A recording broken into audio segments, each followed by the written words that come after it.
Olá pessoal, eu sou Elisa Ragone, sou consultora 21 e hoje vou falar de um tema que eu particularmente gosto muito, que é o jeito Disney de comunicar.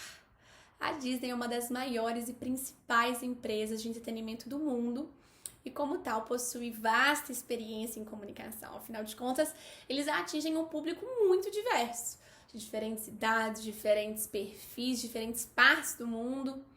E a maior prova de todo esse alcance é pensar justamente que, muito provavelmente, você também já tenha sido impactado por esse jeito Disney de alguma maneira. Isso ainda que você nunca tenha tido a oportunidade ou nem ao menos tenha querido ir a um dos parques da Disney, porque vai muito além disso. É bem possível que haja algum filme que te tocou de maneira especial ou que haja algum personagem com o qual você carrega um vínculo afetivo, ou até mesmo é possível que você seja um fã do esporte e não saiba que a Disney é dona de todos os canais ESPN. Ou seja, todos nós, ou a maioria de nós, de uma forma ou de outra e em diferentes níveis, sim, somos impactados por esse jeito Disney. Eu poderia então me prolongar aqui e falar das várias ferramentas por eles utilizadas, mas nesse vídeo vou me ater a apenas 3 artifícios que eles utilizam nos parques especificamente, sendo eles o uso de diferentes canais de comunicação, o não dizer não e as 4 chaves para o sucesso do cliente. Mas antes que eu possa falar um pouquinho mais sobre cada um desses artifícios, é importante que vocês saibam, primeiro, o como a Disney se dirige aos seus clientes. Todos aqueles que vão aos parques Disney, todos os visitantes, são chamados de guest, que significa convidado. Justamente para que essas pessoas se sintam como verdadeiros convidados ali, se sintam à vontade, se sintam em casa e sejam tratados como tal.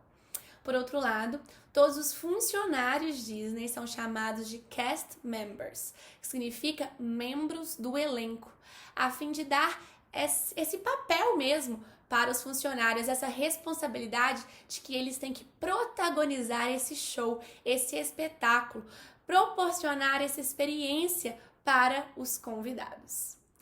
Tendo entendido isso, então, vamos passar para os 3 artifícios? O primeiro, como eu já falei, que diz respeito aos canais da comunicação, é justamente o fato de a Disney mexer com todos os estímulos sensoriais possíveis a fim de captar ali a atenção e trazer a emoção de cada um dos seus convidados. Então, logo que entra no parque, em todo ele, o guest ele tem estímulos visuais, então shows, fogos de artifício.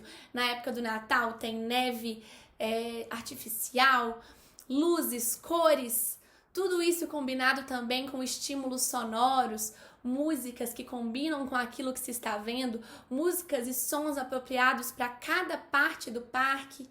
Também tem estímulos gustativos, uma vez que a cada cantinho tem algo para comer, tem alguma pipoca ou um sorvete com a típica carinha do Mickey, ou até mesmo uma comida que é típica daquela área, daquele personagem, e ainda até estímulos olfativos, vez que andando pelo parque são inúmeros os cheiros que você sente. Eles até acentuam cheiros já existentes. Na confeitaria principal, por exemplo, eles acentuam colocando um cheiro extra de confeitaria, justamente para dar ainda mais aquele gostinho. Eles usam também de cheiros nas atrações para transportar o convidado para aquela realidade que eles querem mostrar. O Walt Disney mesmo dizia que o que ele queria proporcionar era fazer com que as pessoas sentissem que elas estavam num filme, mas que ao invés da câmera seriam os próprios olhos dos convidados que iam captar todas essas nuances. O segundo artifício, que é o não dizer não, todos os cast members, todos os membros do elenco são instruídos a não falarem não. Ao invés de darem uma resposta negativa, eles têm que dar uma solução alternativa, partindo da premissa de que todos aqueles que vão à Disney têm que sair com a intenção de voltar. E para que isso seja possível, eles não podem deixar que ninguém saia frustrado diante de um não. Exemplo, se uma criança não tem altura suficiente para ir a uma montanha-russa, o cast member responsável pela entrada daquela atração não pode simplesmente dizer que não, ele não pode ir. Ele deve, ao contrário, ajoelhar-se para ficar da altura da criança e olhá-la nos olhos e dizer a ela que tem outras atrações tão legais quanto aquela e instruir aos pais onde estão, o como podem chegar lá e até dar um adesivo para a criança, pois eles dispõem de vários adesivos e cartõezinhos, a fim de que aquela família não saia dali frustrada, e sim com a intenção firme de querer voltar. O terceiro artifício, finalmente, são as 4 chaves da Disney, que na verdade são os 4 valores da empresa, e que eles têm que estar sempre frescos na cabeça dos cast members, dos membros do elenco. O primeiro deles é a eficiência, eles têm que ser eficientes, uma vez que eles são muitas as pessoas, então eles têm que ser muito produtivos e manter todos os serviços rolando. O segundo é a cortesia, eles têm que ser gentis, como convidados verdadeiramente merecem ser tratados.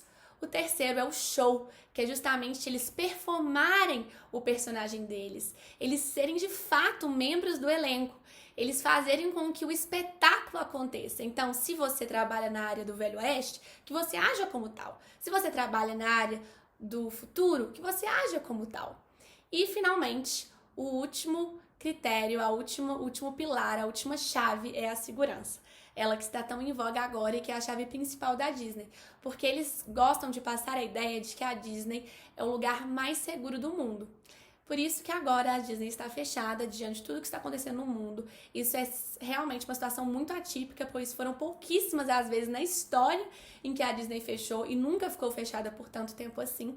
Mas é justamente para a segurança dos seus convidados e para que a Disney continue sendo, como eles mesmos dizem, um lugar em que os sonhos se tornam realidade.